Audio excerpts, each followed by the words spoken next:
오늘 봉독한 말씀을 중심해서 어떤 집을 지으면서 세상을 살고 있습니까? 라고 하는 말씀으로 하나님의 말씀을 드립니다.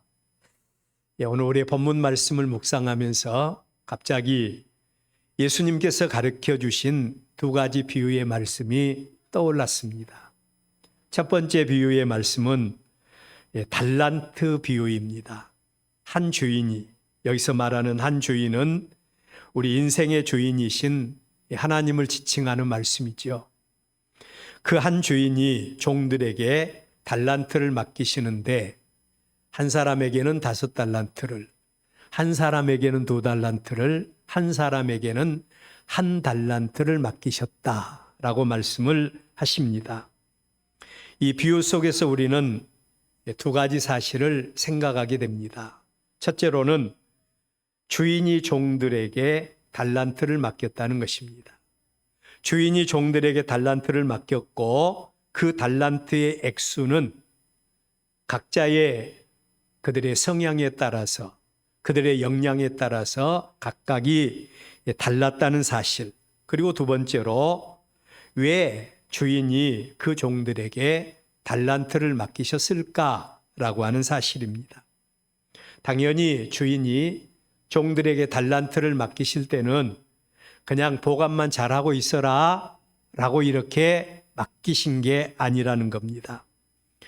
그 달란트를 가지고 일하라고 맡긴 것이 바로 주인의 목적이라고 할 수 있습니다.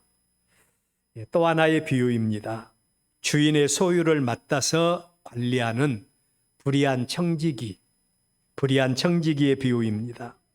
이 청지기는 주인의 전폭적인 신임을 받습니다. 그래서 주인의 모든 것을 관리하는 그런 청지기가 된 것입니다. 그런데 이 청지기가 착각에 빠집니다. 착각에 빠졌어요.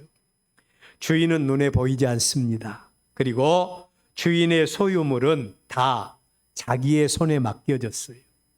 자기의 손에 맡겨져 있으니까 주인의 그 소유물을 자기의 것으로 착각을 하게 된 겁니다. 주인의 소유물을 자기의 것으로 착각을 하게 되었어요. 그래서 그 주인의 소유물을 주인을 위해서가 아니라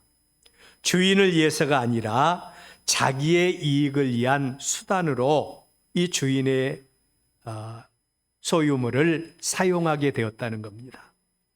자, 그런데 그 주인의 것을 사용하게 되었는데 결론은 이 청지기의 그러한 사실이 주인에게 들통이 나게 되었습니다. 당연한 모습이라고 할 수 있죠. 주인은 그 청지기에 대해서 크게 노했을 뿐만 아니라 그 청지기직에서 해고할 그런 계획을 가지게 되었다라고 말합니다. 여러분, 어디서 많이 들어본 그런 모습 아닙니까? 여기에서 주인은 바로 만군의 하나님 여호와를 지칭한다고 한다면 이 청지기는 주인의 것을 맡아서 관리하는 우리 인생들을 두고 하는 말씀이라고 할 수 있습니다. 하나님의 말씀인 성경은 우리 인생을 가리켜서 청지기 또는 나그네라고 이렇게 표현을 합니다. 죄로 인해서 육체가 되어버린 우리 인생, 눈에 보이는 것과 세상적인 목적만을 가지고 세상을 사는 사람들로 마치 불의한 청지기와 같이 주인의 소유물을 자기의 소유물로 착각하고 자기만을 위해서 사는 어리석은 인생의 모습이 바로 우리들이라는 겁니다. 물론 부정할 수도 있겠지요. 내 인생은 나의 것이라고요. 내 인생은 나의 것이고, 그리고 내가 내 인생 사는데 무슨 누구의 제재가 있을 것인가 생각하며 살 수도 있을 거예요. 물론 보통 때, 건강한 때, 젊은 때는 그렇게 주장할 수도 있을 겁니다. 그러나 결정적인 순간 내가 내 인생을 컨트롤해야 될 이런 결정적인 순간이 올 때, 내가 내 인생을 어떻게 해야 되겠다고 주장할 때 진짜 내 인생의 주인이 나타나신 겁니다.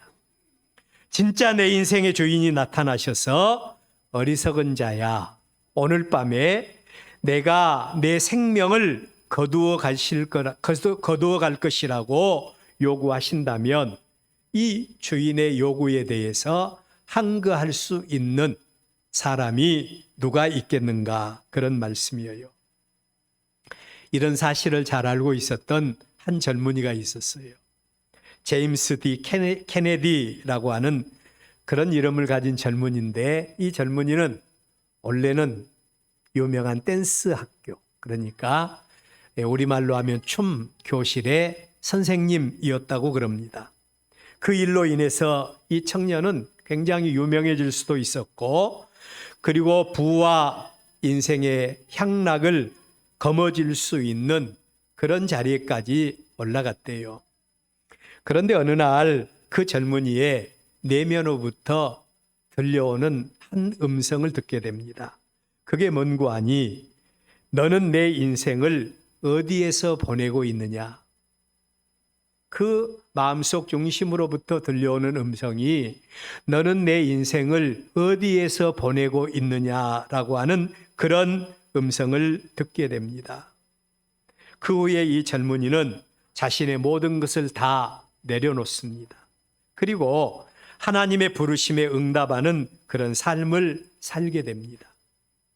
유명한 전도자가 되었고, 전도 폭발이라고 하는 교회 안에서 유명한 전도 프로그램을 개발했던 사람, 그리고 유명한 신학교를 세워서 세계적인 신학교로 성장시키는 그런 큰 일을 하게 된 사람, 바로 이 제임스 D. 케네디라고 하는 젊은이라고 그럽니다. 우리의 길이요 진리요 생명이신 우리 예수님도 마태복음 6장 20절 말씀을 통해서 너희를 위하여 보물을 하늘에 쌓아두라. 어디에 쌓아두라고요? 보물을 하늘에 쌓아두라. 거기는 좀이나 동록이 해하지 못하며 도둑이 구멍을 뚫지도 못하고 도둑질도 못하느니라 라고 말씀을 하십니다. 여러분, 우리 예수님이 누구십니까? 우리 예수님은 창세 이후로 이 땅에 존재하는 모든 사람들 가운데 우리 인생의 비밀, 우리 인생의 비밀 가운데 삼생의 비밀을 알고 있는 유일한 분이시다.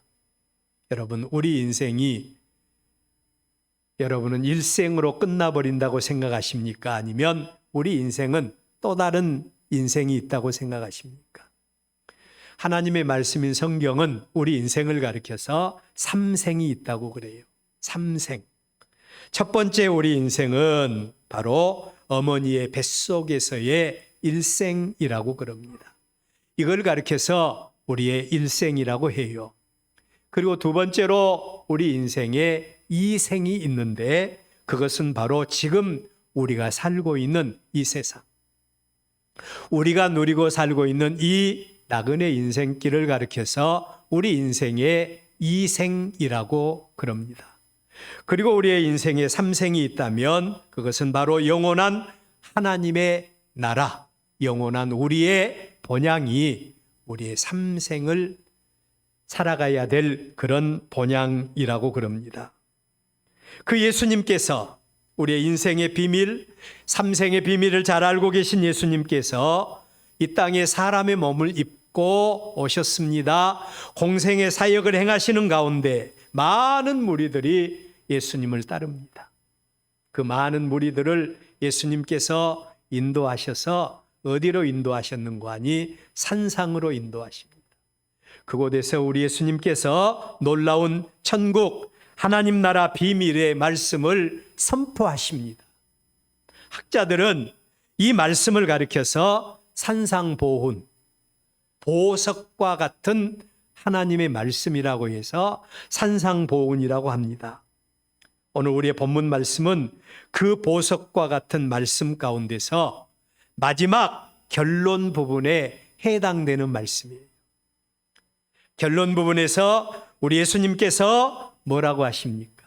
우리 본문 24절을 보면 그러므로 누구든지 나의 이 말을 듣고 행하는 자는 그 집을 반석 위에 지은 지혜로운 사람 같으니라 라고 말씀을 하십니다.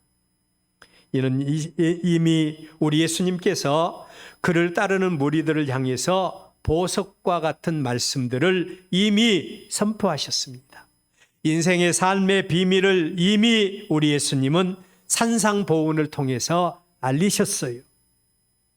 그리고 이 말씀을 듣고 행하는 사람들과 그리고 그 말씀을 듣고도 행치 않는 사람들의 차이점에 대해서 우리 예수님께서 말씀하시기를 집을 짓는 자의 비유를 통해서 말씀을 하시는 겁니다.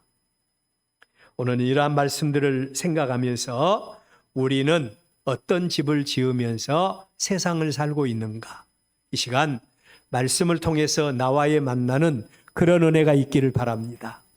첫째로 이 세상을 사는 모든 사람들은 누구 나를 막론하고 다 집을 짓는 사람들이다. 어떤 특정인만 인생을 살면서 집을 짓는 것이 아니라 누구나를 막론하고 다 같이 집을 짓는 자들이다 라는 말씀이에요. 우리는 이미 이 땅에 사는 모든 사람들이 다 청지기라고 하는 사실을 말씀을 통하여 들었습니다. 여기서 말하는 청지기는 주인이 아니라는 거예요. 내 인생은 내가 주인이다. 내 인생은 나의 것이다. 우리는 그렇게 착각하고 살고 있지만 내 인생의 주인이 나의 것이 아니라는 겁니다. 우리 인생에게는 주인이 따로 있고 우리는 그 주인의 모든 것을 맡아서 관리하는 청지기에 지나지 않는다는 거예요. 청지기에 지나지 않는다. 여러분 인정하세요? 내가 내 인생의 주인이 아니라 나는 단지 내 인생을 하나님께로부터 부여받았고 그리고 하나님께서 나에게 사명 주셨고 우리는 하나님의 일을 맡아서 관리하는 청지기다. 인정하세요? 인정하든 인정하지 않든 생명의 주인이신 하나님께서 우리들 각자에게 달란트라는 것을 맡기셨고 우리는 그 달란트를 가지고 이 세상을 살아가야 될 그런 자들로 세움을 받은 자들이라는 겁니다. 그리고 이 세상을 떠나는 순간에 생명의 주인이신 하나님 앞에서 우리의 일생에 대해서 심판을 받게 되는 그날이 있을 것이라고 하나님의 말씀인 성경은 우리에게 분명하게 말합니다. 우리의 생명이 되신 길이 되신 예수님께서 이 땅에 사람의 몸을 입으시고 오신 목적도 죄로 인해서 길을 잃어버린 인생, 죄로 인해서 길 잃은 인생, 길 잃은 사람들을 구원해서 생명에 이르도록 하기 위해서 우리 예수님이 하늘 보좌 영광을 버리시고 이 땅에 오셨다는 거예요. 그 예수님께서 그 앞에 모인 수많은 길 잃은 인생들을 향하여 말씀을 선포하고 계신 겁니다. 여기서 우리가 한 가지 기억하고 넘어갈 말씀은 우리가 이 세상을 살면서 가장 복이 있는 인생 살면서 가장 큰 복이 있다면 그 복이 어떤 복이겠는가? 여러분은 어떤 복이라고 생각합니까? 적어도 예수님을 만나서 예수님을 통해서 인생의 비밀을 아는 것. 그리고 예수님을 통해서 우리가 세상을 살 때 인생을 어떻게 살아가야 하고 우리 인생에 어떤 집을 지어야 할 것인가를 알고 살아가는 것. 이게 저는 우리 인생에게 있어서 가장 큰 복이라고 믿습니다. 예수님을 만나지 못하고 인생을 살아가는 대표적인 사람, 하나님의 말씀인 성경은 우리에게 소개하고 있습니다. 누가복음 12장 16절 이하의 말씀을 보면 한 부자의 이야기가 예수님의 비유를 통해서 우리에게 소개되고 있어요. 이 부자는 세상적인 개념으로 보면 굉장히 복이 많은 사람이었습니다. 많은 토지를 소유한 지주였어요. 여러분, 우리의 마음속에 어떻게 하면 세상 살면서 좀 더 많은 것을 소유할 수 있을까? 우리의 꿈에도 소원이 좀 더 많은 것을 얻는 것, 이게 우리의 소원 아니겠습니까? 이 부자가 그런 부자였어요. 그것도 어느 해에는 그 인생 가운데서 엄청난 풍년을 만나서 많은 소출을 거두는 행운까지 누리게 된 사람이 바로 이 부자였다. 참 대단히 행복한 사람이고 복이 많은 사람이라고 생각이 되어집니다. 우리 인생 가운데 이런 일이 있으면 얼마나 좋겠습니까? 나도 그런 인생 살고 싶지 않습니까? 그런데 그러한 부자에게도 고민이 있었다고 말합니다. 첫 번째 고민은 이 많은 곡식을 어디다가 쌓아둘 것인가 라고 하는 그런 고민이었어요. 어디다 쌓아둘 것인가. 그리고 두 번째 고민은 앞으로 내 인생을 살아갈 것인데, 앞으로 내 인생을 살아갈 것인데 어떻게 내 인생을 살아야 후회함이 없는 인생을 살아갈 수 있을까? 여기에 대한 고민이 이 부자에게는 있었다는 겁니다. 그리고 나름대로 이 부자는 그 마음속에 얻은 결론이 있었는데, 그게 뭔고 하니 내가 이렇게 해야 되겠다. 첫째로는 곡간을 더 크게 짓고 거기에 모든 곡식과 물건을 쌓아두어야 되겠다. 이런 부자의 나름대로 인생에 대한 설계를 하게 됩니다. 그리고 두 번째로는 그 영혼에게는 스스로 이르기를, 내 영혼아, 이제 여러 해 쓸 물건을 많이 쌓아두었으니까 평안히 쉬고 먹고 마시고 즐기자. 남은 인생은 이제 잔치 분위기 속에서 먹고 마시고 또 많은 세계적으로 또 여행도 하면서 인생을 즐기면서 살자. 우리 인생 얼마나 짧습니까? 살아보고 나면 우리 인생이 짧은 것을 우리는 잘 알 수가 있죠. 바로 그 인생을 살자고 이 부자가 인생을 설계하게 됩니다. 여러분, 세상적으로 볼 때 이 부자의 인생 설계는 참 잘한 설계다. 오늘은 100세 시대, 그리고 또 장수 시대를 우리는 맞이하게 되고, 우리가 직장 생활하고 난 다음에 은퇴하고 은퇴 후에 우리의 생이 상당히 긴 생애가 남아있죠. 그래서 우리 모두는 인생 설계, 그리고 우리의 노년의 설계를 잘 해야 된다고 우리는 늘 생각하고 있어요. 여기 이 부자와 같이 우리도 남은 인생 어떻게 살아가야 할 것인가 충분한 설계할 수 있습니다. 나름대로 좋은 인생의 설계를 했다고 생각을 했어요. 그런데 그 부자의 인생에 문제가 생겼습니다. 내가 내 인생의 주인인 줄 알고 살았는데 어느 날 인생의 진짜 주인이 이 부자에게 나타난 거예요. 인생의 진짜 주인이 부자에게 나타난 것입니다. 그리고 이 부자에게 말하기를, 어리석은 자야, 어리석은 자야, 오늘 밤에 네 영혼을 내가 도로 찾아가겠다. 생명의 주인이신 만군의 하나님께서 이 부자의 영혼을 도로 찾아가겠다고 말씀을 하신 겁니다. 이 부자는 지금까지 자기만을 위해서 살아왔습니다. 하나님께서 그에게 달란트를 맡겨주셨는데, 많은 것을 맡겨주셨는데 하나님의 영광을 위해서는 한 것이 아무것도 없어요. 불의한 청지기와 같이 하나님의 것을 내 소유인 줄 알고 나를 위해서 허비한 인생을 살아왔던 겁니다. 이 인생이 하나님께서 그 영혼을 도로 부르시는 순간에 하나님 앞에 갈 수밖에 없었어요. 준비 없이 세상을 사는 인생의 모습이라고 할 수가 있는 것입니다. 그런데 여러분, 하나님의 말씀인 성경은 전혀 반대의 인생을 살다가 그리고 하나님 앞에 간 한 사람을 소개합니다. 우리가 인생을 바로 살기 위해서 꼭 필요한 것이 하나 있는데 바로 그것이 회개입니다.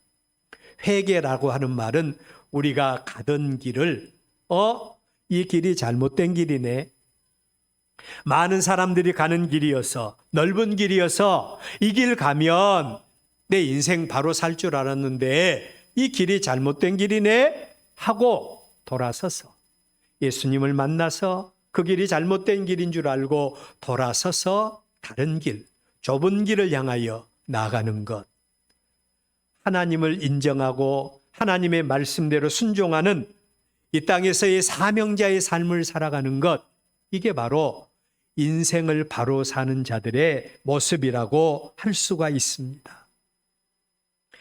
이러한 인생을 살다가 회개하고 인생의 행로를 바꾼 한 사람, 대표적인 사람이 사도 바울이죠.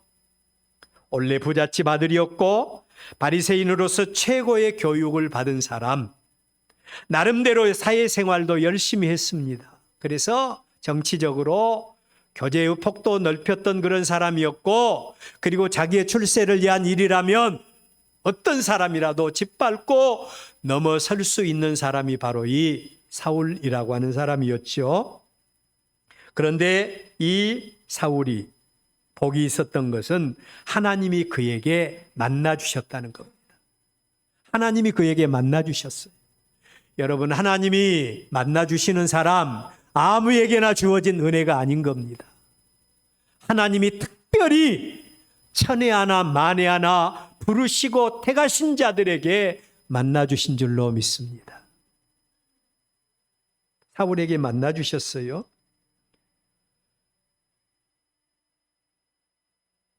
이 은혜가 분명해야 되겠습니다. 하나님을 만난 후에 바울의 모습은 이 세상의 모든 것들을 이제까지 그 인생의 목적으로 알고 살아왔는데 이게 아무런 의미가 없다는 걸 알았어요. 그래서 다 버리기로 작정했습니다.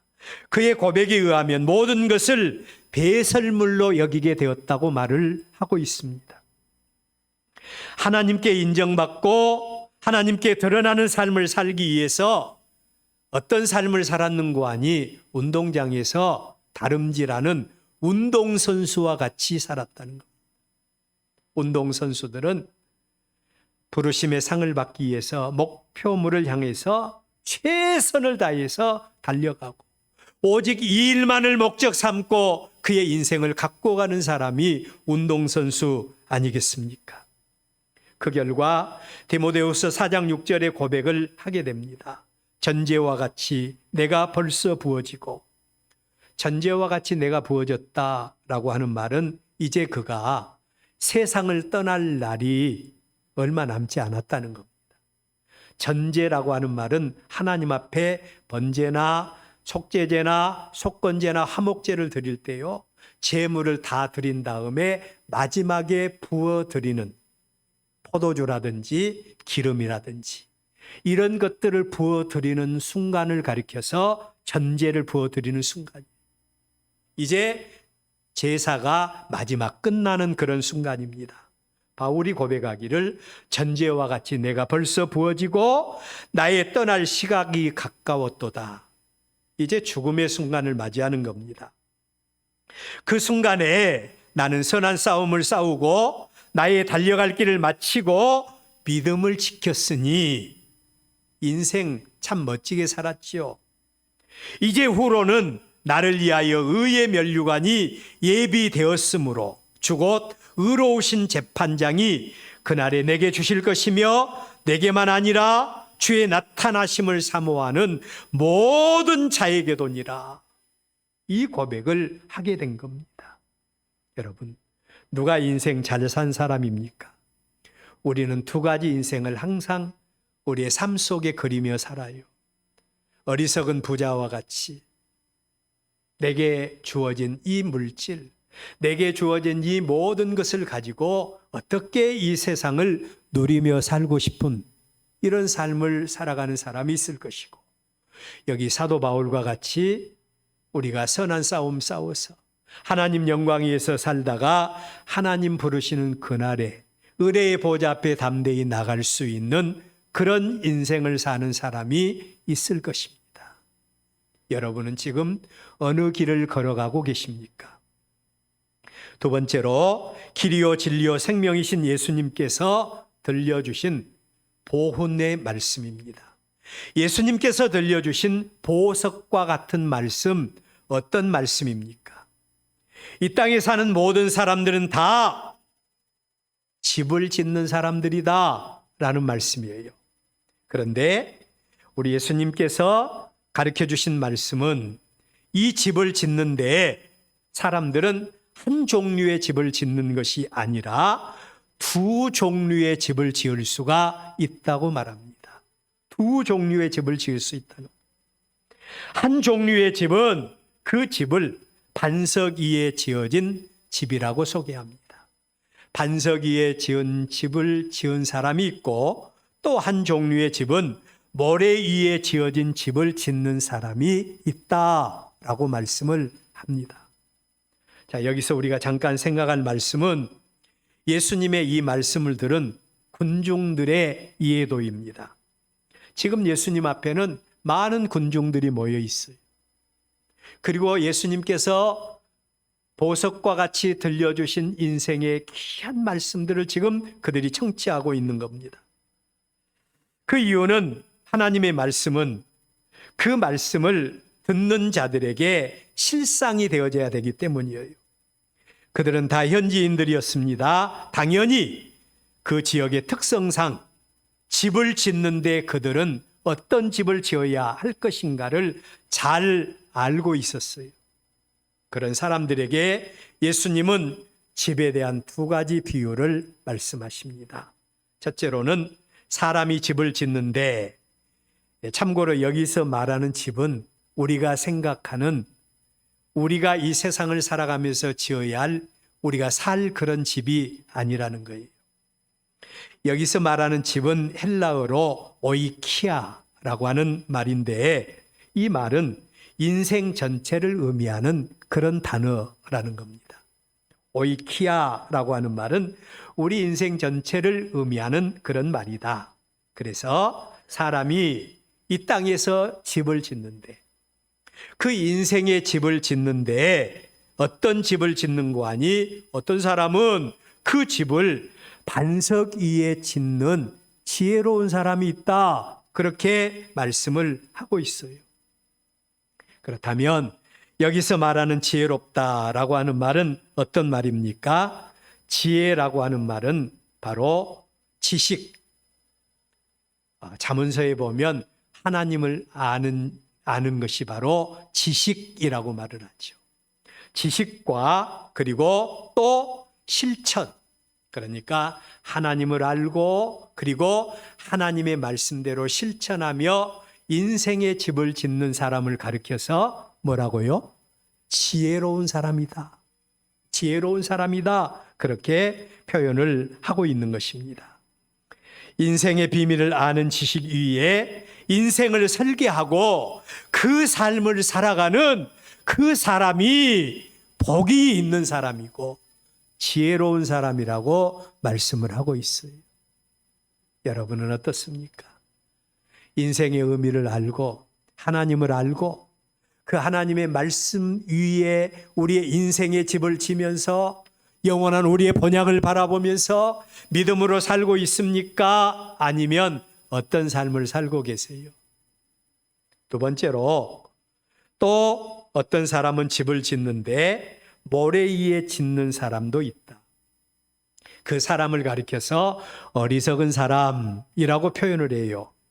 근데 여기서 어리석다라고 하는 말도 헬라어로 모로스라고 하는 말인데 학식이 없는 그런 사람. 어리석은 사람은 학식이 없다. 또 아니면 신중하지 못한 그런 의미가 있다 그래요. 우리 예수님께서 사람들은 집을 짓는다, 인생의 집을 짓는데 어떤 사람은 반석 위에 집을 짓는 사람이 있고 어떤 사람은 모래 위에 지은 사람이 있는데 모래 위에 지은 사람은 어리석은 사람이다. 이 군중들은 다 이해하고 있죠. 모로스, 바로 학식이 없거나 신중하지 못한 사람. 또 구약적인 의미로 보면 나발이라고 하는 말인데 하나님의 구원과 하나님의 말씀과는 전혀 상관이 없이 사는 사람, 이들을 가리켜서 어리석은 사람, 나발이라고 표현을 한다는 것입니다. 당시에 예수님의 이러한 교훈을 듣고 있는 군중들은 어떤 생각을 했을까요? 당연한 그 사실, 당연히 사람이 집을 짓는데 반석 위에 짓는 사람이 되어져야 된다. 이것은 상식이었어요. 그렇다면 우리는 우리 인생의 집을 지으면서 상식적인 삶을 살고 있습니까? 아니면 어리석은 삶을 살고 계세요? 어리석은 삶을 살고 계십니까? 누가 그 사실을 알지 못하겠느냐? 집을 짓는데 반석이가 아닌 모래 위에 집을 지을 사람이 어디가 있겠냐? 라는 반응을 얼마든지 할 수가 있는 것입니다. 그런데 문제는 우리 사람들에게는 항상 어쩔 수 없는 상황이나 피치 못할 사정을 가진 사람이 있을 수도 있다는 겁니다. 피치 못할 사정을 가진 사람이 있을 수 있어요. 다 알면서도 반석이가 아닌 모래 위에 집을 지을 어리석은 사람이 있을 수도 있다는 겁니다. 그러한 사실들을 누구보다 더 잘 알고 계신 우리 예수님은 이렇게 말씀을 하십니다. 우리가 살아야 될 세상은 죄로 인해서 변수가 많은 곳이라는 겁니다. 변수가 많은 곳이에요. 그래서 이 세상을 일컬어서 고해라고 그럽니다. 언제 우리 인생에 노도 강풍이 몰아올지 알 수가 없어요. 그런데 중요한 것은 이러한 세상에서 우리가 평생에 오이키야, 우리의 인생의 집을 짓고 살아가야 할 자들이라는 사실입니다. 변수 많은 세상, 환난 많은 세상, 풍파 많은 세상, 한 치 앞도 내다볼 수 없는 이런 세상 속에서 우리는 인생의 오이키야, 우리 인생의 집을 짓고 살아가야 될 자들이 우리들이라는 것입니다.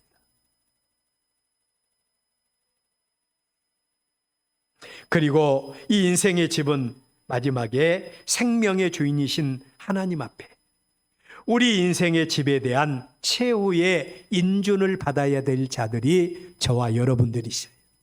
우리들입니다. 그럼에도 불구하고 이 인생의 집을 모래 위에 짓는 어리석은 사람이 있을 수가 있다는 겁니다. 여기서 말하는 모래는 세상과 인간의 지식을 지칭하는 말이라고도 할 수 있겠죠. 다른 말로 오직 세상에만 적을 두고 세상만을 위해서 살아가는 사람, 이들을 가리켜서 어리석은 사람, 넓은 길을 가는 사람들이라고 할 수가 있는 겁니다. 지혜로운 사람은 그 인생에 같은 인생을 살면서도 인생의 집을 짓는데 그 집을 반석 위에 짓는 사람이라고 말씀을 하세요.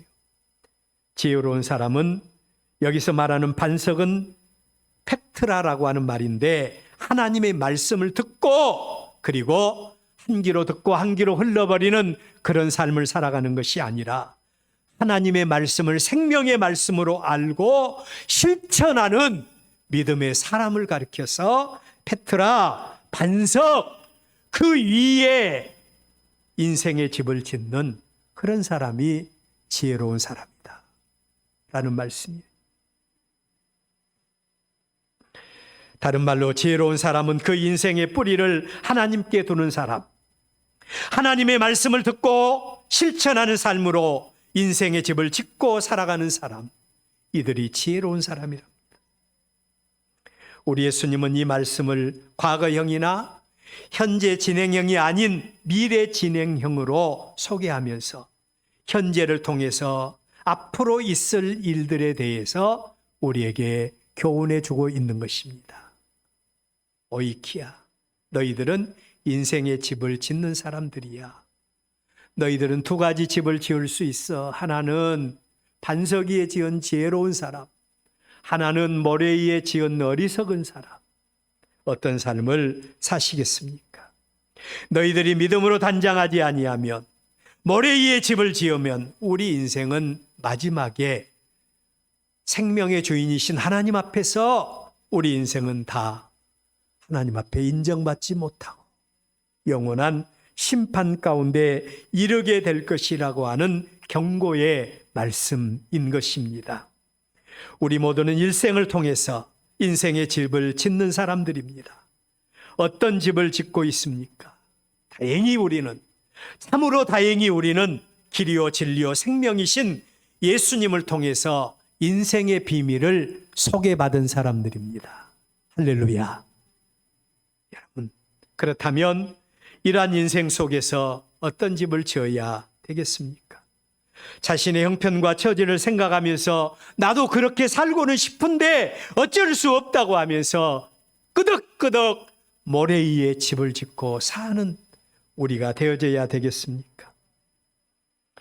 지혜로운 자로 하나님의 말씀을 듣고 실천하면서 사는 믿음의 열매를 통해서 반석 위에 집을 짓고 사시겠습니까? 오늘 저는 여러분에게 말씀을 통해서 감동을 받으라고 하는 말씀이 아니라 말씀을 통해서 우리 스스로를 만날 수 있는 시간이 될 수 있기를 바랍니다. 그래서 우리 인생의 오이키야, 우리 인생의 집을 반석 위에 지어서 하나님 앞에 서는 그날에, 우리의 인생의 삼생을 맞이하는 그날에 하나님 앞에 인정받고 세움받는 저와 여러분들 되시기를 주의 이름으로 축원합니다. 기도하겠습니다.